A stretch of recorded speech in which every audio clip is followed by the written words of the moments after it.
কোন তন্ত্র মন্ত্র দিয়ে পৃথিবীর মানুষ কখনো শান্তি পায় নাই, পাবেও না। যদি কোনো কালে পৃথিবীর মানুষ শান্তি পেয়ে থাকে তাহলে সেই যুগটা ছিল আমার নবীর যুগ, আর সেই মানুষগুলি ছিল মদিনার মানুষ।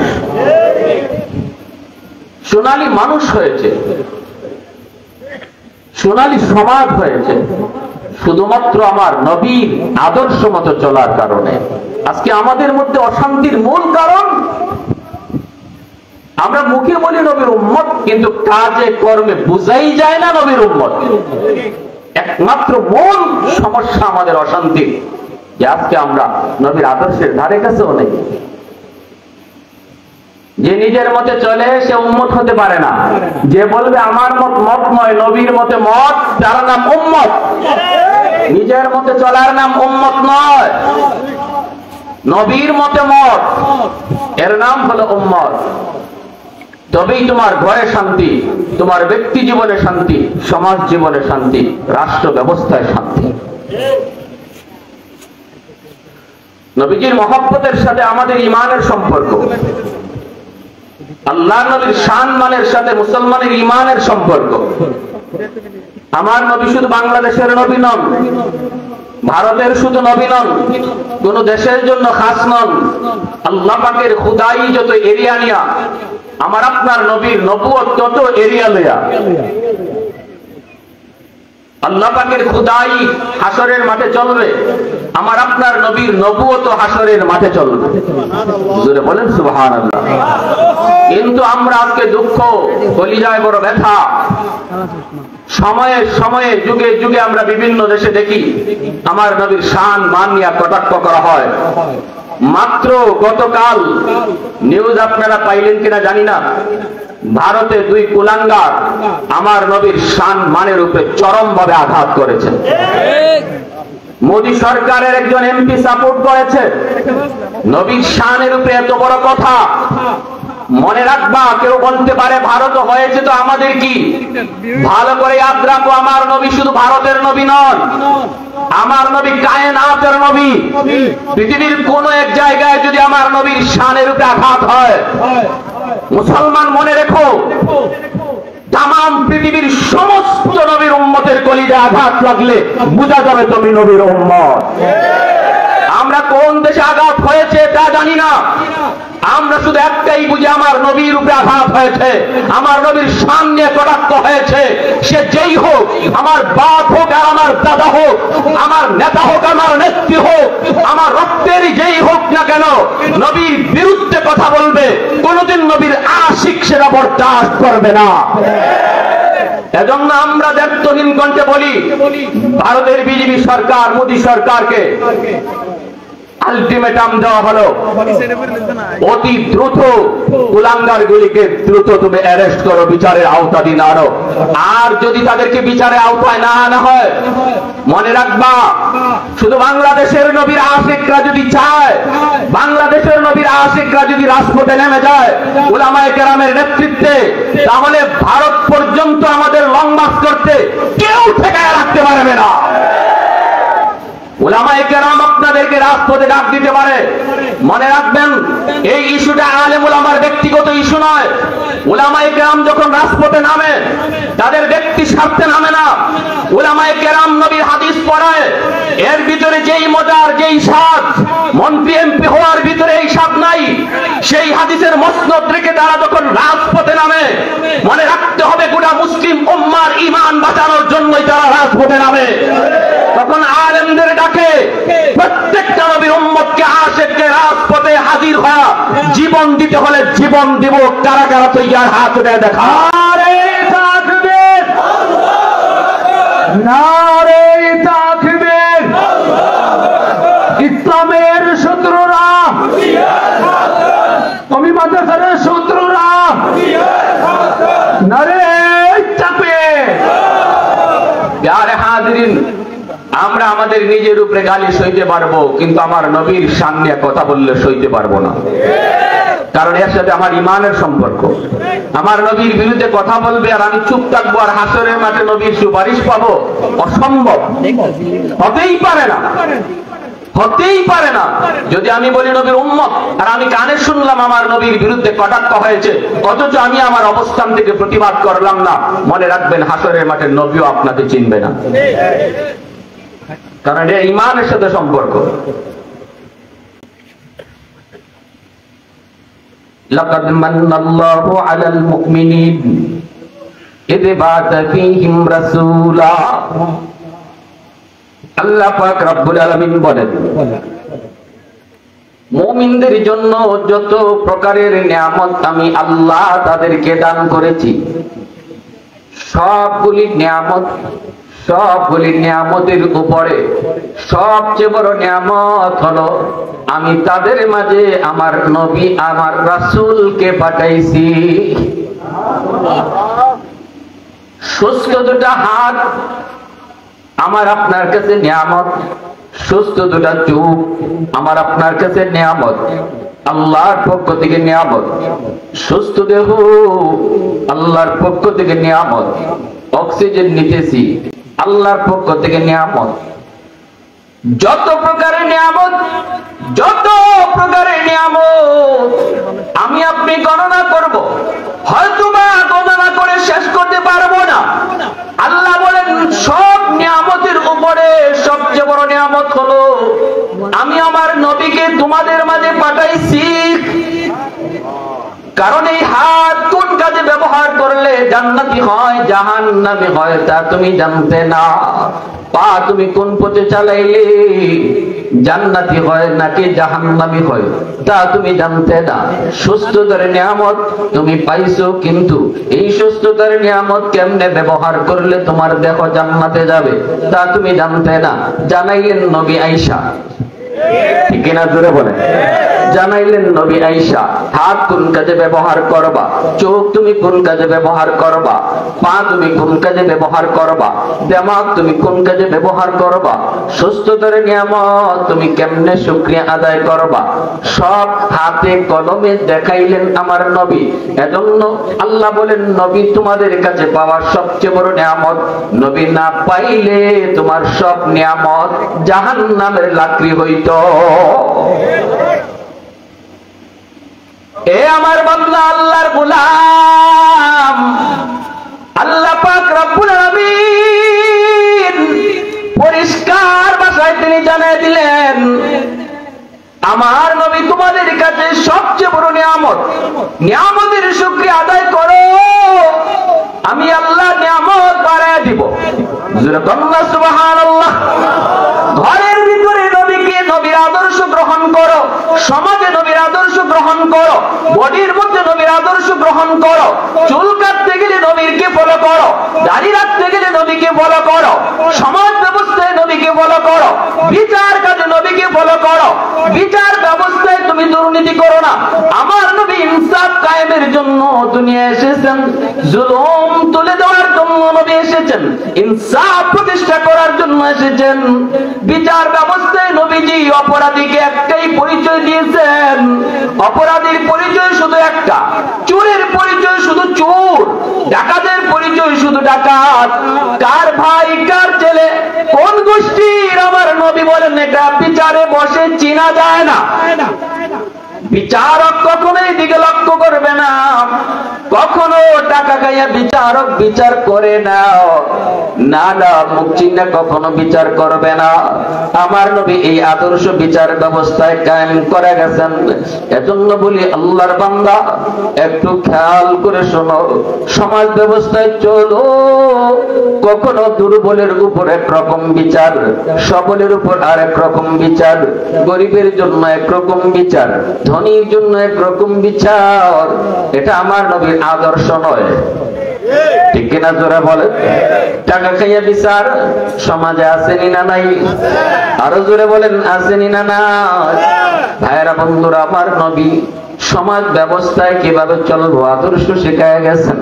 নবীজি যেমন ছিলেন রহমত, নবীজি যেমন ছিলেন নরম, সময় মতো ওই নবী আবার হলেন গরম। গরম আসেনি না নাই? ইসলামে শুধু নরম এমন না, ইসলামে গরম আছে। নবীর জীবনে শুধু নরম তা নয়, নবীর জীবনে গরম আছে। আল্লাহ নবীর দরবারে মহিলা অপরাধী, চুরির দায়ে নবীজির দরবারে একজন মহিলা অপরাধী চুরি করেছে মহিলা। সাহাবায়ে কেরাম রাদিয়াল্লাহু তাআলা আনহুম এইবার তারা চিন্তায় পড়ে গেলেন, মহিলাটা নবীর বংশের, মহিলার বংশ হলো কুরাইশ বংশ, আল্লাহর নবীর বংশ বড় দামি বংশ, যদি মহিলার হাত কেটে দেওয়া হয় গো তাহলে আমার নবীর বংশের ইজ্জত নষ্ট হয়। না না, মহিলার হাত কাটা যায় না, বিচার যদি একটু হালকা করা হয় তাহলে নবীর বংশের ইজ্জত রক্ষা হবে। কিন্তু কে কে নবীর কানে কানে এই কথাটা বলবে গো? কে যে বলবে নবী গো এই মহিলা আপনার বংশের, কুরাইশ বংশের, অতএব বিচারটা একটু হালকা করা যায় কিনা? সবার জন্য এক বিচার করা যায় না, এই কথাটা নবীকে কে দেয়া বলবে?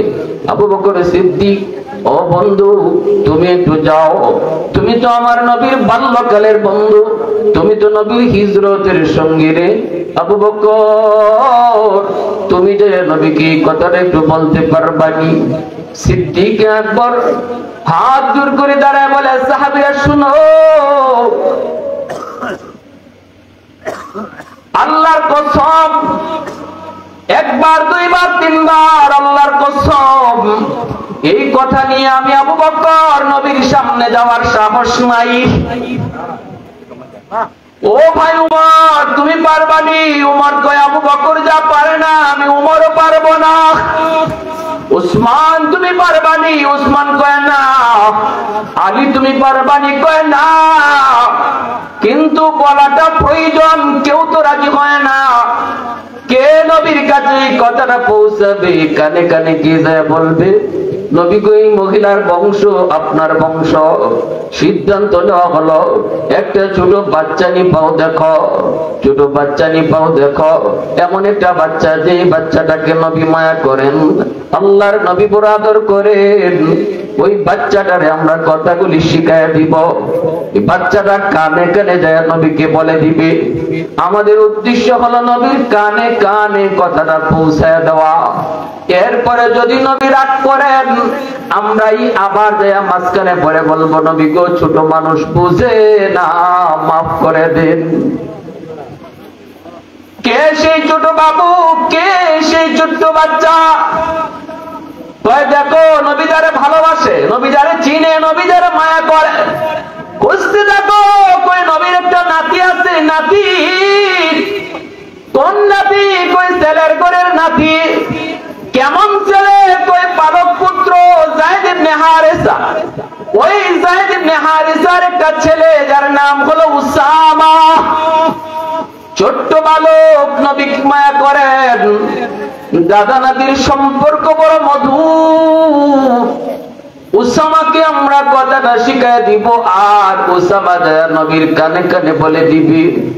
উসামাকে আনা হলো সাহাবায়ে কেরামের মাঝখানে, কানে কানে কথাটা শিখায় দেওয়া হলো, উসামা এই কথাটা তুমি যায় দাদার কানে কানে বলে দিবা, আদর করে করে কানে কানে বলে দিবা।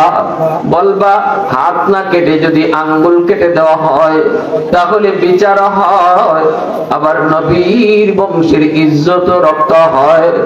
এই কথাটা উসামাকে শিখায় দেওয়ার পর উসামা গেলেন আল্লাহর নবীর কাছে, নবীজির কাছে গেলেন, যাইয়ে দাদা দাদা কয়া গালে গালে গাল লাগাইলেন, গলায় গলা মিলাইলেন। দাদা নাতির সম্পর্কটা একটা আদরের সম্পর্ক। কাছাকাছি দেখে আসলেন। শিশু বাচ্চারা যদি কোনো কিছু বলতে চায়, কোনো আবদার পেশ করতে চায়, তাহলে দেখবেন সবার আগে বাবার কাছাকাছি এসে ঘেঁষাঘেঁষি করে, গালে গালে গাল লাগায়, আদর করে। কাছাকাছি ফিরে প্রথমে এসে আবদার করে না, আদর করে তারপরে আস্তে আস্তে কথাটা বলে। ওসামা আইসো নবীর কানে কানে বলার আগে নবীর গায়ে গায়ে ঘেঁষতেছেন। নবী বলতেছেন ওসামা ভাই তুমি এমন কেন করো, কি ব্যাপার, কি কথা, কোনো কথা আছে নাকি, কোনো আবদার আছে নাকি, কোনো চাওয়া পাওয়া আছে নাকি, একটু বলো। তখন মুচকি হেসে কানে কানে বলেন দাদা একটা কথা বলবো। নবী বলেন বলো। তো দাদা গো, আজকে যেই মহিলা আপনার আদালতে চুরির অপরাধে ধরা পড়লো, এই মহিলা কোন বংশের জানেননি? নবী কয় না জানি না, জানার প্রয়োজন নাই। ওসামা কয় দাদা গো, এই মহিলার বংশ হলো আপনার বংশ, যেই বংশ আরবের মধ্যে শ্রেষ্ঠ বংশ, কুরাইশ বংশ। যদি এই বংশের কোন মহিলার হাত কেটে দেওয়া হয় তাহলে আপনার বংশে ইজ্জত যায়। ও দাদা, হাতটা না কেটে যদি আঙ্গুল কেটে দেন তাহলে বিচারও হয়, বংশের ইজ্জত রক্ষা হয়। এই কথা না নবীর কানে কানে বলা মাত্রই আমার নবী নরম দিলের নবী, সাথে সাথে নবীজি গরম হয়ে গেলেন। মুহূর্তের ভিতরে নবীজি বসা থেকে দাঁড়িয়ে গেলেন, নবীজির চেহারা লাল হয়ে গেল। সাহাবায়ে কেরাম নবীজির চেহারা দূর থেকে তারা ফলো করতেছিলেন। নবীজি যেই মাত্র গুসা হয়ে দাঁড়িয়ে গেলেন, সাহাবায়ে কেরাম তারা দৌড়ায় কাছে আসলেন, আয়েশা বলতেছেন ইয়া রাসূলুল্লাহ, ছোট্ট মানুষ বুঝে না, বলে ফেলেছে, নবী গো মাফ করে দেন। আল্লাহর নবী যখন বলেন সাহাবীরা শুনো, এই কথা আমার উসামার না, তোমরা উসামাকে কথাটা শিখায়া দিছো। আল্লাহু আকবার, জোরে বলো। এই কথা আমার উসামার না, তোমরা কথাটা শিখায়া দিছো। তাহলে ভালো করে শোনো, ভালো করে শোনো, আমি নবী দুনিয়ায় এসেছি ইনসাফ কায়েম করার জন্য। আমি নবী দুনিয়ায় এসেছি ইনসাফ কায়েমের জন্য। গরিবের জন্য একরকম বিচার, এক গোষ্ঠীর জন্য একরকম বিচার, চেয়ারম্যানের পোলার জন্য একরকম বিচার, রিক্সাওয়ালার পোলার জন্য আরেক রকম বিচার। এমন বিচার করার জন্য আল্লাহ আমি নবীকে দুনিয়ায় পাঠায় নাই। অতীতের বহু জাতি ধ্বংস হয়েছে শুধু এমন বিচার ব্যবস্থার কারণে। বহু জাতিকে আল্লাহ ধ্বংস করে দিয়েছে, বহু দলকে আল্লাহ ধ্বংস করেছে। আজও দুনিয়ায় এমন নজির আসেনি না নাই? আরো জোরে আসেনি না নাই? দলের লোকে অপরাধ করলে তার কোনো বিচার নাই, আর বিরোধী দল যদি অপরাধ করত তাহলে তার শেরের উপরে সোয়াশের। আওয়াজ দেওয়া বলা ঠিক কিনা? দুর্বল মানুষগুলি কোথায় বিচার নিয়ে যাবে সেই জায়গা ছিল না। থানায় গেলে পরে ওসি মামলা নিত না, দারোগায় মামলা নিত না, মেম্বারের কাছে গেলে মেম্বার কথা বলতো না, কারণ মেম্বার তার পকেটের লোক, বিরোধী দলের পকেটের লোক। যার সাথে যে জালেম, যে জুলুম করেছে, জালেমের পকেটের লোক হলো চেয়ারম্যান, জালেমের পকেটের লোক হলো মেম্বার, জালেমের পকেটের লোক হলো এমপি। অতএব বিচার কারো কাছে পায় নাই। দুর্বল মানুষগুলি চোখে পানি সাইরা 16 থেকে 17টা বছর আল্লাহর আদালতে মামলা বসাইছিল। আওয়াজ দেওয়া বলো ঠিক কিনা? কত সন্তান বাবা হারাইয়া মামলা বসাইছে আল্লাহর আদালতে, কত ভাই ভাইকে হারাইয়া মামলা বসাইছে কার আদালতে? দুনিয়ার আদালতে মামলা নেয় না, দুনিয়ার আদালতে মামলা নেয় না, মামলা বসায় দিছে আল্লাহর আদালতে। এজন্য আল্লাহ নবী কই ইত্তাকি দাওয়াতাল মাজলুম ফাইন্নাহু লাইসা বাইনাহা ওয়া বাইনাল্লাহি হিজাব। আল্লাহ নবী কয় দুর্বলের আহাজারি থেকে নিজেরে বাঁচাইও, কারণ দুর্বল মানুষের আহ শব্দ আল্লাহর আদালতে এমন ভাবে পৌঁছে যায় মাঝখানে কোনো বাধা থাকে না, বাধা থাকে না, মাঝখানে কোনো বাধা থাকে না।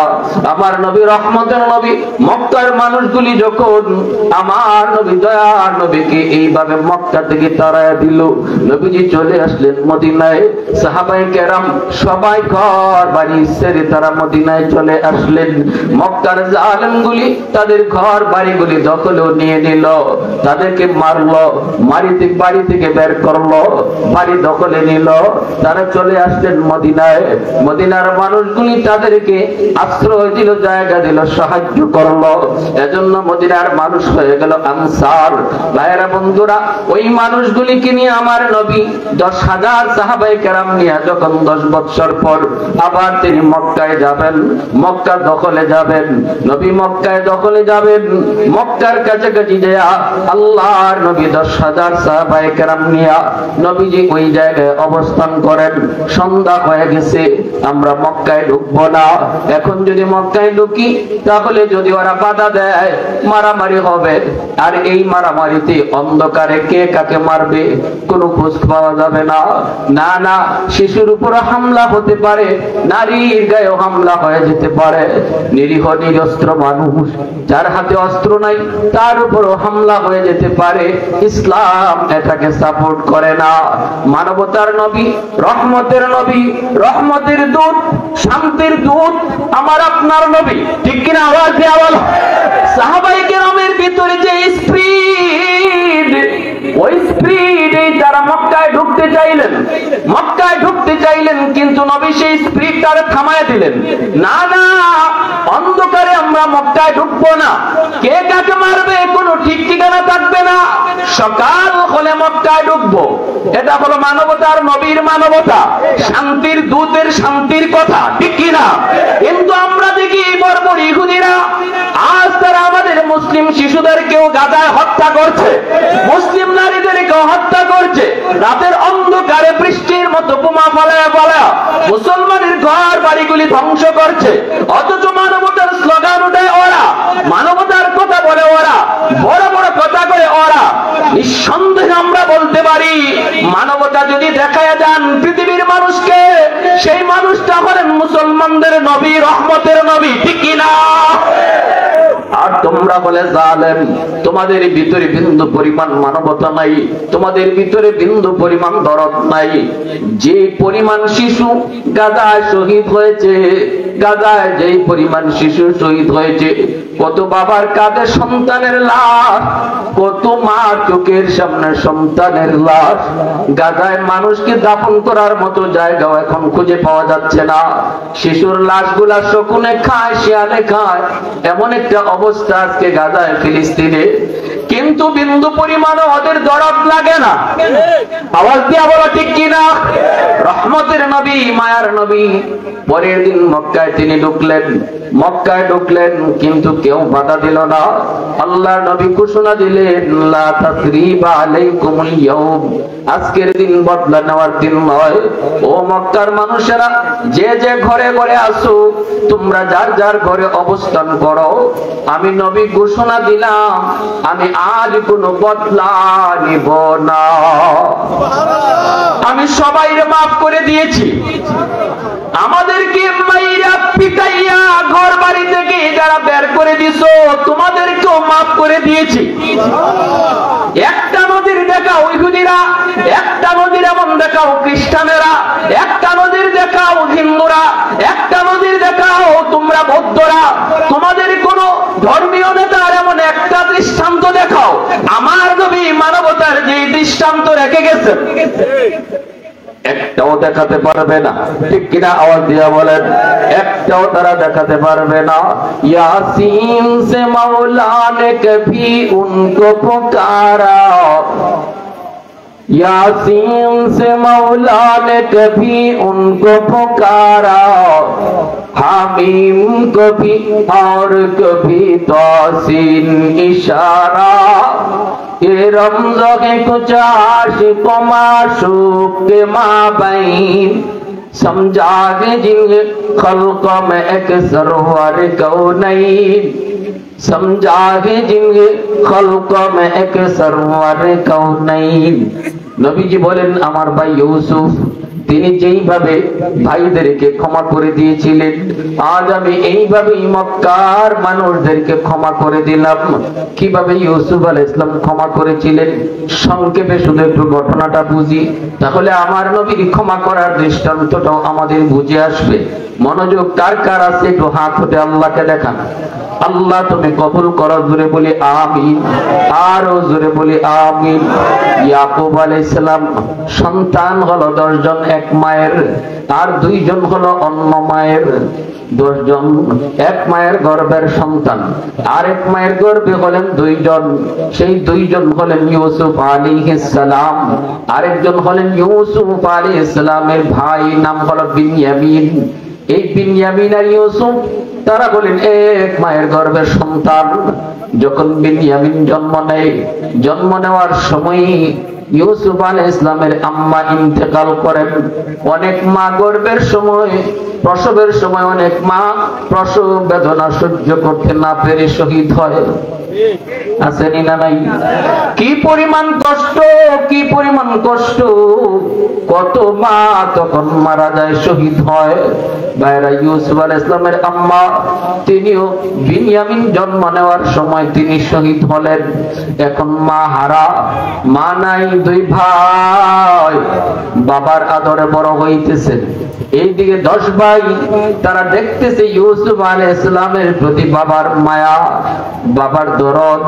কারণ বাবা তিনি ইউসুফ আলাইহিস সালামের একটা স্বপ্ন শুনে বুঝে গেছেন, আমার ইউসুফ একদিন আল্লাহর পয়গম্বর হবে। অটোমেটিক একটা মায়ার দয়া অটো চলে আসছে ইউসুফ আলাইহিস সালামের প্রতি। ইউসুফ আলাইহিস সালাম অনেক সুন্দর, সুন্দরের 100 ভাগকে আল্লাহ 2 ভাগে ভাগ করলেন। 50 ভাগ আর 50 ভাগ, 100 ভাগ সুন্দরকে 2 ভাগ কইরা 50-50, একদিকে 50 আর একদিকে 50, এই 2টা ভাগ করে আল্লাহ পাক 1 ভাগকে আবার 2 ভাগ করলেন। 50 আল্লাহ আবার 2 ভাগ করলেন। এই 2 ভাগের 25 ভাগ সৌন্দর্য দিয়া আল্লাহ ইউসুফ আলাইহিস সালামকে বানাইলেন। আর 25 ভাগ সৌন্দর্য দিয়া আল্লাহ পাক দুনিয়ার সমস্ত মাখলুক বানাইলেন। বাকি যে ছিল 50, ওই বাকি 50 যেটা ছিল রিজার্ভ, এই 50 ভাগ দিয়া আমার আপনার নবীকে আল্লাহ পাক বানাইছে। এজন্য আরেকটু জোরে সুবহানাল্লাহ, মুহাব্বতের সাথে সুবহানাল্লাহ। মা আহসানা লাম তারাকাত আইনি ওয়ালাম আজমালা মিনকা লাম তালিদিন নিসাউ খুলিকতা মুবাররাআম মিন কুল্লি আইবিন কান্নাকা খুলিকতা কামা তাশাউ। এজন্যই হাসান রাদিয়াল্লাহু তাআলা আনহু বলেন, নবী গো, আপনার সৌন্দর্যের প্রশংসা আমি কেমন করে করব? আপনার মতো এত সুন্দর আমার চোখ কোনোদিন দেখে নাই। আপনার মতো এত সুন্দর কোন মা সন্তান জন্ম দিতে পারে নাই। নবী গো, আপনার আল্লাহ এত সুন্দর করে বানাইছে যেন আপনি যেভাবে কইছেন আল্লাহ এইভাবে আপনারে বানাইছে। চোখটা বানানোর সময় যেন আল্লাহ জিজ্ঞেস করেছে, বন্ধু আমি তোমার চোখ বানাবো, কেমনে বানালে তুমি খুশি? নবী গো, আপনি যেভাবে কইছেন যেন এইভাবে আল্লাহ আপনার চোখ বানাইছে। দাঁত বানাইবার সময় যেন আল্লাহ আপনারে জিজ্ঞাইছে, বন্ধু তোমার দাঁতটা এখন বানাবো, কেমনে বানাইলে তুমি খুশি বলো? নবী গো, মনে হয় আপনি যেভাবে কইছেন এইভাবে আল্লাহ আপনার দাঁতটা বানায় দিছে। চুলগুলি বানানোর সময় যেন আল্লাহ কইছে, বন্ধু কোন চুল তোমার পছন্দ? আপনি যেভাবে বলছেন মনে হয় যেন আল্লাহ আপনাকে এইভাবেই বানাইছে। সুবহানাল্লাহ। 10 ভাইয়ের অন্তরে হিংসা।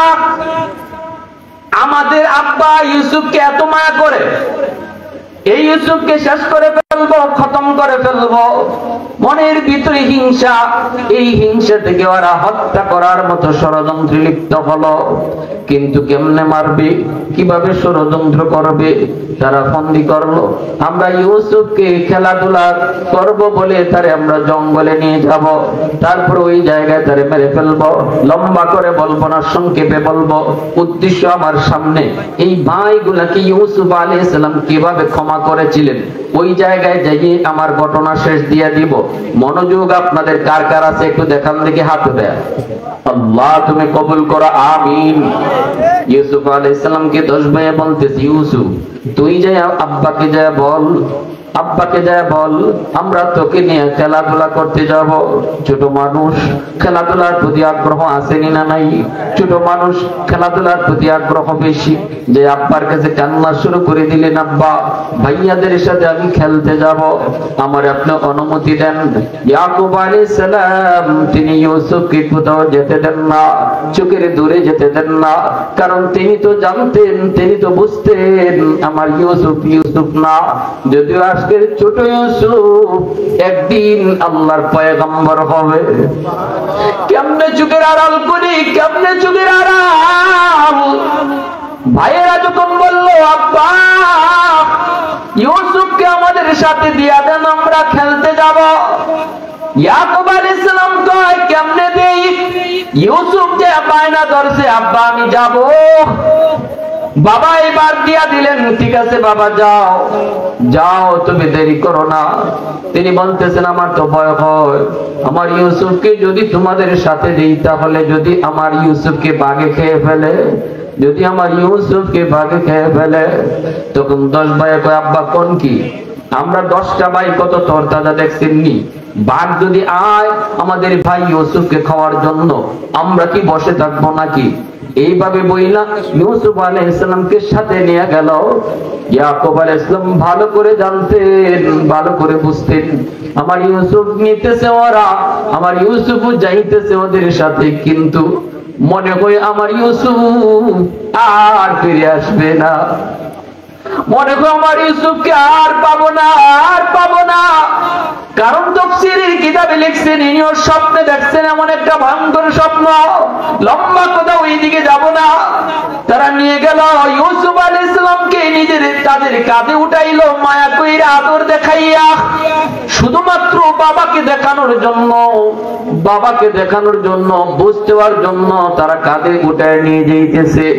ইয়াকুব আলাইহিস সালাম চেয়ে চেয়ে দেখতেছে ইউসুফ যায়, হাসি মুখে যাইতেছে, চেহারার মধ্যে কত হাসি। বাবাও বিদায় দিতেছেন, ছেলেও বাবার কাছ থেকে বিদায় নিয়ে যাচ্ছে, কিন্তু ইয়াকুব আলাইহিস সালামের মনের ভিতরে দরপর দরপর করে, কেন জানি অজানা একটা ভয়, মনে হয় আমার ইউসুফ আর ফিরে আসবে না। কিন্তু ফয়সালা আসমানে হয়ে গেছে, বাধা দিয়া রাখতে পারতেন কিন্তু বাধা তো দিলেন না, কারণ ফয়সালা আসমানে হয়েছে। এ ভাই যদি আল্লাহর কুদরতি ফয়সালা কোনো কিছু থাকে তাহলে দেখবেন অনেক সময় আমাদের বিবেক ফেল হয়ে যায়, ঠিক না? আমাদের বিবেক কাজ করে না, কারণ এই জায়গায় আল্লাহর কুদরতি ফয়সালা। একটু মনোযোগ দিয়ে কথাগুলি শুনেন, বুঝেন।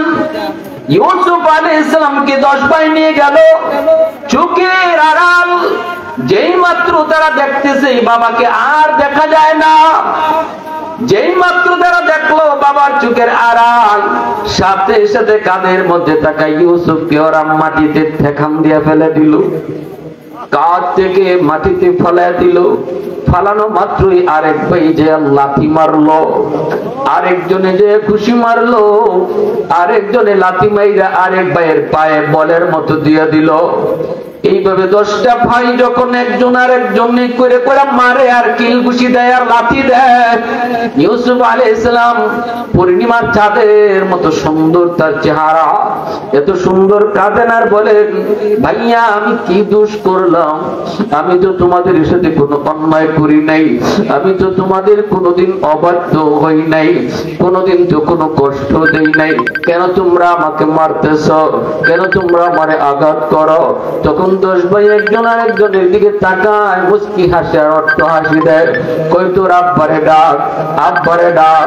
ইউসুফ আলাইহিস সালাম মরুভূমিতে ডাকে ইয়া আবি, ইয়া আবি, আব্বা আমাকে ভাইয়েরা মারে, আব্বা আমাকে ভাইয়েরা মারে, কিন্তু এটা বাবার কানে আর পৌঁছে না, বাবার কানে এটা আর পৌঁছে না।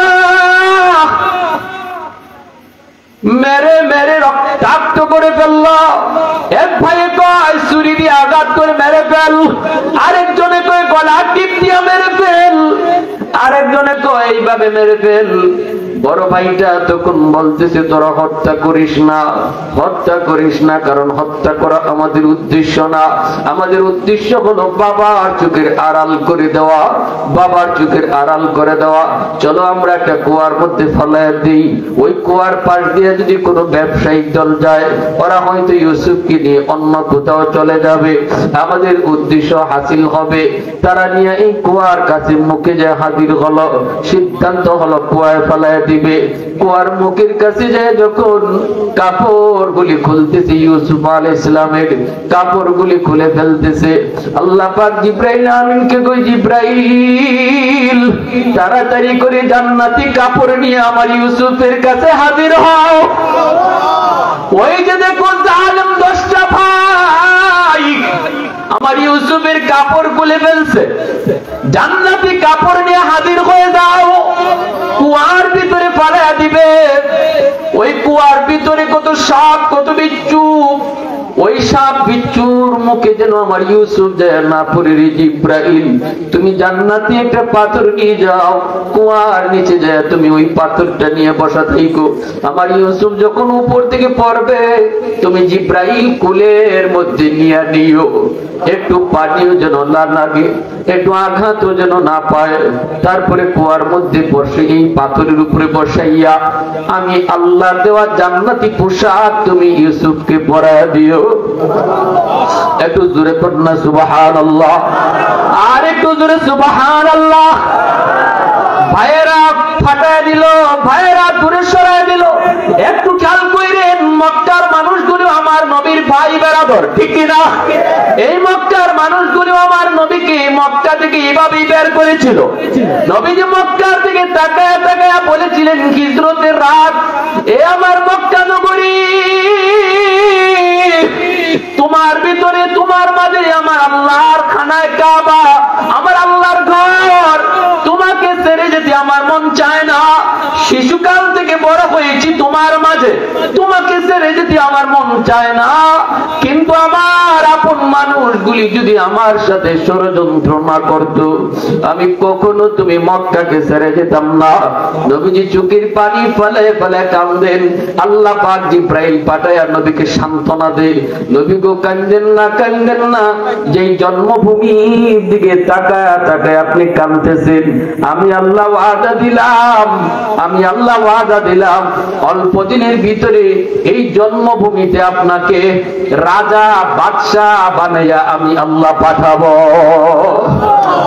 একটু জোরে আওয়াজ দিয়া সুবহানাল্লাহ, আর জোরে সুবহানাল্লাহ।